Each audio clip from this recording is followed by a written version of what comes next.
Bismillahirrahmanirrahim. Assalamualaikum warahmatullahi wabarakatuh. Apa kabar semuanya teman-temanku dimanapun Anda berada? Semoga selalu sehat dan juga selalu dilancarkan rezekinya. Amin amin ya rabbal alamin. Oke, sebelum kita ke inti pembahasan, saya mau lihat dulu pendapat teman-teman semuanya. Jikalau teman-teman setuju, sepakat satu suara sama saya, pinjol dihapuskan atau dibubarkan dari Indonesia, silakan teman-teman like video ini sebanyak-banyaknya dan juga subscribe channel ini.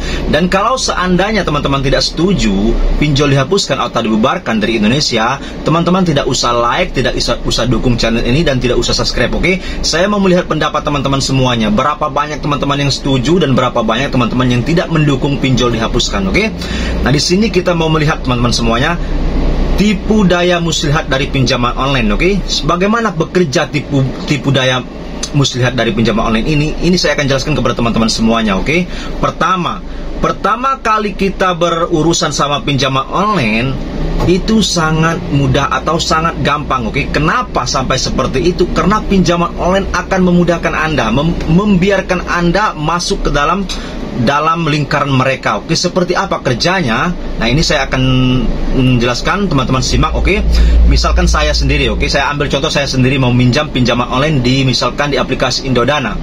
Indodana pasti akan memberikan pinjaman kepada saya, oke, misalkan 1 juta rupiah. Dan seandainya kalau saya sudah melunaskan Indodana, habis itu pasti ada yang namanya tawaran kembali dari Indodana. Kalau seandainya ingin meminjamkan kembali akan dipermudahkan lagi, oke? Alias naik limit kalau seandainya bahasa sekarangnya. Pasti teman-teman merasakan juga seperti ini, jebakan pinjaman online supaya kita tidak bisa lepas dari jeratan mereka, oke? Awalnya memang 1 juta, habis itu setelah kita lunaskan pasti kita akan dinaikkan limit bisa saja sampai 2 juta, oke? Siapa yang tidak tergoda uang 2 juta rupiah misalkan, oke? Kalau seandainya kita masih kepepet, pasti kita ambil itu pinjaman 2 juta rupiah. Setelah kita ambil, habis itu kita pakai, itu tidak keruan kemana uang yang kita ambil itu, kita pakainya untuk keperluan apa. Habis itu kita lunaskan lagi, oke, kita contohkan kita lunaskan lagi. Setelah kita lunaskan lagi hutang 2 juta itu sudah pasti mereka akan memberikan limit pinjaman lagi, oke, menawarkan sesuatu pinjaman lagi yang lebih besar lagi supaya Anda tergiur dan Anda tetap masuk dalam lingkaran setan pinjol itu, oke. Jadi teman-teman jangan berpikir mereka terlalu baik kepada kita memberikan pinjaman seterusnya. Itu adalah awal mula Anda terjebak.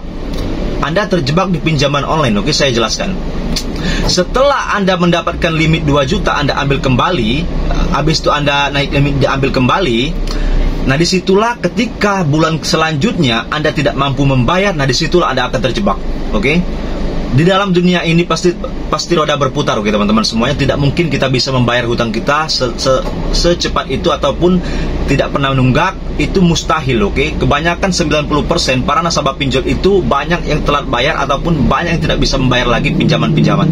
Dan solusinya pasti para nasabah gali lubang. Pasti disuruh sama DC pinjol itu untuk membayar dengan cara menggali lubang ke aplikasi lain, oke. Misalkan kita ke aplikasi Samir, dicairkan. Habis itu ke aplikasi Bantu Saku, dicairkan juga, oke.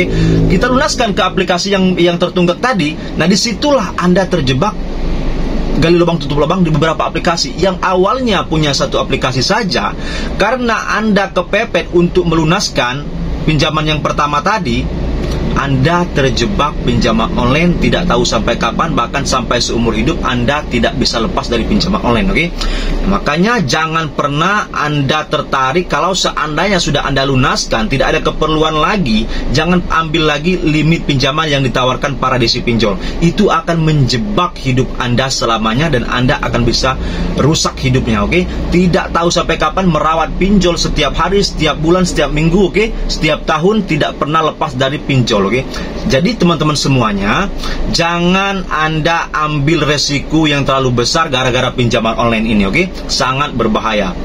Karena mereka bisa membuat Anda stres. Apalagi para DC, itu kerjaannya para DC itu membuat Anda stres, oke. Menghukum pikiran Anda, menghukum jiwa Anda supaya Anda psikologis Anda terganggu dan tidak bisa makan, tidak bisa keluar rumah. Disitulah Anda merasa hidup ini tidak berguna lagi gara-gara pinjaman online, oke.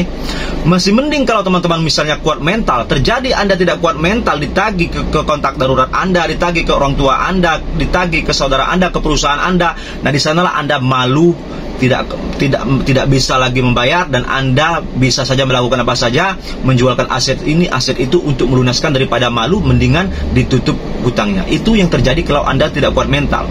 Dan kalau seandainya Anda kuat mental, ya silakan saja, oke. Mungkin Anda tertawa-tawa saja kalau seandainya sudah terjadi galbay, mereka menagihnya seperti itu, Anda bisa santai saja, oke. Yang kita takutkan adalah yang tidak kuat mentalnya. Jadi teman-teman semuanya, harapan kita bersama-sama, kalau seandainya teman-teman tetap mendukung program pinjol dihapuskan sama Bapak Pemerintah secepatnya, silakan, oke, like video ini sebanyak-banyaknya dan subscribe, karena saya selalu menggaungkan, bersama siapa lagi kalau bukan bersama teman-teman semuanya, saya menggaungkan hashtag pinjol dibubarkan di tahun 2025 ini, karena tidak ada lagi manfaatnya, terlalu banyak mudaratnya perpinjolan di Indonesia ini, oke. Banyak yang tidak masuk akal lagi aturan-aturan yang diberikan para pinjaman online, oke. Ini saja, kurang lebihnya juga saya mohon maaf. Wabillahi taufiq wal hidayah. Wassalamualaikum warahmatullahi wabarakatuh. Tetap semangat menjalankan hidup. Terima kasih.